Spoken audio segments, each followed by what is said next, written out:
Alright you guys, we're taking another road trip and I'm going to show you what we're bringing along.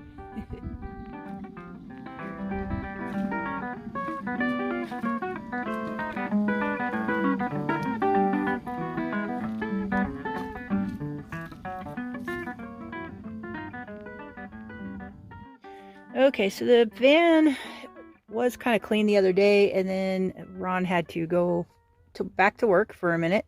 And he does use this as his work truck as well, so it's not always a camper.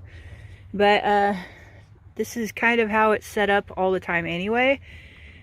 The back end, like everybody else, has like a garage area, whether you're full-time or part-time, and that's it back there. So, you know, the bed and everything has to be in the middle. This van's pretty long. It's one of those long wheelbase vans. It's like got an extra couple feet, so we have plenty of room in here, even though he uses it for a work truck. As you can see, the bed is folded up right now. We have, you know, various pads and blankets and bedding and all that kind of junk. And I have another van tour of this van from when we were camping in it last year, if you guys want to check that out too. But this configuration is a teeny bit different because I put a different cooler in here. I put my upright Coleman cooler in here instead. It's really neat. It's antique. I don't even think they make these anymore. At least I haven't seen them. And yes, and if you guys have followed me a long time, I do have a lot of thrift store finds and antiques that I use in my camper vans and suggest it for friends' camper vans. But this cooler is just, that's what it is. It's an ice box. They used to put them in travel trailers and things like that in the old days, and you could also buy these units separate. Coleman used to make them, of course. And the cool part about it is it's basically set up like a refrigerator almost, but you have this box right here, and what this box does is very important. This is where you keep your ice, and a lot of people, you know, would get those blocks of ice and they would stick it in there. But most importantly, and it does what I have been preaching for a very long time on my channel, keep your food separate from your ice. And this does a great job of it, because, you know, unless you're going to put more ice in it, you don't even need to move it anymore, because it's got this spigot, and you could just, you know, empty the water through the spigot. You can drink the water, you can do whatever you want to with the water, but the important thing is you don't have to move your cooler. You can keep it in the same spot if you like. A lot of people have them up high, you know, so they can just walk up to it just like you would a refrigerator in a house and use it like that. In this case, because this is a van with not a high top on it, we basically keep it on the floor just like a regular cooler. And it has like a neat little latch that you can, like, you know, latch up here, and it keeps the door closed and everything. And once this thing has stuff in it, it doesn't really move. It can tip over right now because it's kind of a little bit heavy on one side, but once it's got food and stuff in it, it doesn't move anywhere. But see these little bars that are on top of it? You can use those to strap down to anything, and it has the same thing on the bottom. So it's a really nifty thing. I wish they'd still make those. If Coleman's listening, I hope they make them again someday, because they're really an awesome thing. And I was going to do a video just about this thing one time on my channel, like earlier, and then I ended up not using it because I had to rearrange my van a different way, so I stopped using it for a very long time. But I kept it anyway because it is very, very cool. Another item that we are bringing with us, and I tell people to bring all the time, is a tent. And it's just kind of in the way here. This is another really nice find that I found at a thrift store. And yeah, guys, just because REI and all those nice places are really fun to go to, don't ever, you know, discount a thrift store, because you can find some neat stuff there. But this is an old backpacker's tent. It's like a two-man tent, and we just keep it in case we need a tent for whatever reason. And, you know, I have a whole video about why you should have a tent. Bob Wells has a video about why you should have a tent. So if you need to, you can watch those. But for us this time, if we find a good camp spot where we're going, then we can pitch the tent there and then go drive the van around and not have to worry, hopefully not have to worry about somebody taking our tent. This is just, we'll probably put it under the bed or in the back, but it's just another box of extra camping gear. There's extra tarps and socks and lights and things like that, first aid stuff in here. Just things that just in case that you don't want to get caught without. Also, I have, we always have fishing poles with us because you never know. Never know when you might have to go fishing.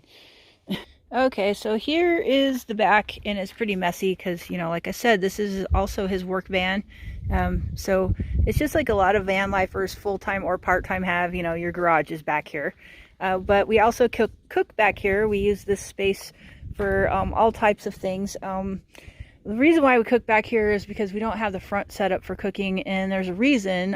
Is because we have a dog who likes to put her nose in everything, and I refuse unless it's totally pouring down rain to cook in the other side of the van. So yeah, because I'm not like a lot of people. I don't want dog hair and dog slobber in my food.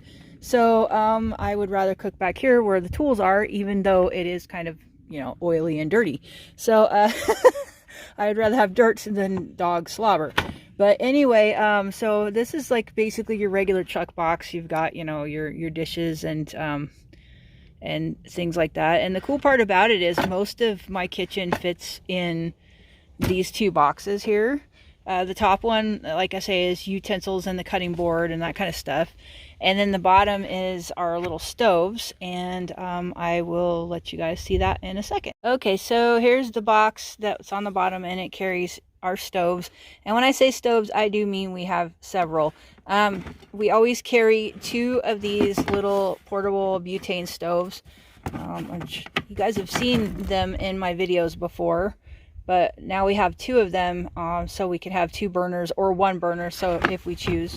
We also carry a jet boil so that while I'm cooking breakfast, he can be making coffee. I don't drink coffee, but he does. It's very important to him, so he's got to have his jet boil. And what's nice about these is it's like an all-in-one unit, so it's basically like the stove and the little French press put together when it comes to this unit. You can get all different kinds of jet boil stoves out there for backpacking or whatever. And yeah, that's the cool thing about van life these days. When I was doing it when I was a kid, it was just like whatever clunky old 1950s stuff that you could get, that the coolers were great, but I'm telling you, some of the stoves and all that kind of stuff, they weighed a ton and they just weren't that efficient. And they're really cool to play with if you're a collector, but and for everyday van life, whether it's like full-time or part-time, you just think backpacking stuff. Like seriously, like you don't even really need these kind of stoves that I carry. It's just I'm a big on cooking, and I cook like a lot of meat and a lot of steaks and stuff because I'm a carnivore. So I have to have something that's got a good burner on it so I can get a good sear on my food. But seriously, guys, you could just totally like get like whatever backpacking stove or like a jet boil, and you're like good to go, and it saves so much space in your van or your car or whatever. I mean, it's just incredible. Okay, so right here is the back bumper, and the reason why I'm showing you that is, well, Ron built this bumper. It's homemade. Not everybody has welding skills like he does. I took welding in a little bit in my community college just for fun, but I wasn't that good at it, but Ron's pretty good at it. So he built this so that he could put some tools on this, like a vise or something like that. But he also built it so that we could have a little counter space. And what I mean by that is we took some old Baltic birch that we had laying around, and he built this little thing that fits right down in there. See, this little leg here goes right into the hole. Let's see if I can put it in there. Come on, little guy, go in there. Fits right down in there, and now we have extra counter space for when we cook back here. And yes, we do utilize this area as well. Even though it's dirty, it's still better than having a dog in your face when you're trying to cook. Also, this area also shelters it a little bit from the wind, and these tools and things are not here when we do that. Also, we have, out of the same little piece of birch, he built this little spot as well, and I do cook on this also if the wind isn't blowing too badly, because you know how it is when you're cooking outside, your flame starts to blow all around and then it takes longer to cook, or it just blows it out. So most of the time this ends up being used for just putting things there that I need, like spatulas or whatever, so that I can cook over there. We also have this one up here that's up high, that's more his height, and this came off an old toolbox, and you just prop it up with the little deal down there and it creates another little tabletop area. So this works out pretty good as a kitchen, as long as it's not raining. When it does rain, I do cook inside, but I cook on top of the garage right here and just kind of sit on the bed with my stoves and cook, because that seems to be like the best solution for that. But yeah, this is like a really interesting and good solution, and very cheap to have a kitchen area and garage area in your van. Okay, you guys, so the reason why I keep showing like Ron's van, and the reason why I showed my van all the time, was because, you know, I wanted you guys to understand that you don't need a bunch of money to do all this kind of stuff. If you want to do full-time van life especially, don't spend a whole bunch of money. You can go do a pay-as-you-go kind of thing. Yeah, it's more difficult, but I did it. I lived in my van while I was building it, and yeah, it made it a lot more difficult, and it was uncomfortable sometimes, but it was really worth it, and it helped me to be able to figure out where I needed stuff, where I wanted stuff. You know, if you buy a van that's already built, or an RV that's already built, there's going to be things about it that don't suit your needs. There's going to be stuff that's extra. There's going to be stuff that's in the wrong spot. I mean, what have you. So that's why I keep stressing this kind of stuff on my channel. Get in it and just do it and figure out what works best for you. The kitchen in the back normally wouldn't work for somebody like me. I like to be able to have the option of cooking inside better than what we have in this van, but because we have a pet that's very nosy, and also because the van's not a high top, so we can't, like, you know, elevate our cooking space to maybe get it out of her face like you can in a house or a regular camper. I have to put the kitchen situation in the back. That's just one example. So every vehicle is going to be different. Every situation is going to be different. So you just get in there and do it and figure it out as you go. Also, like I said, don't spend a whole bunch of money. You don't need a bunch of money to go camping. You don't need a bunch of money to do van life full-time or part-time. And yeah, Ron and I don't live in our van anymore, but guess what? You know, we go on these road trips that are for weeks and weeks sometimes. Last summer, we didn't come back for over 6 weeks. So it's basically like a full-time dwelling when you're doing that. So yeah, just, you know, keep that in mind. You could pay as you go. You don't need to like spend a bunch of money. Just make sure you get a good rig, something that you like, something that can go the places that you want it to go, and figure it out from there.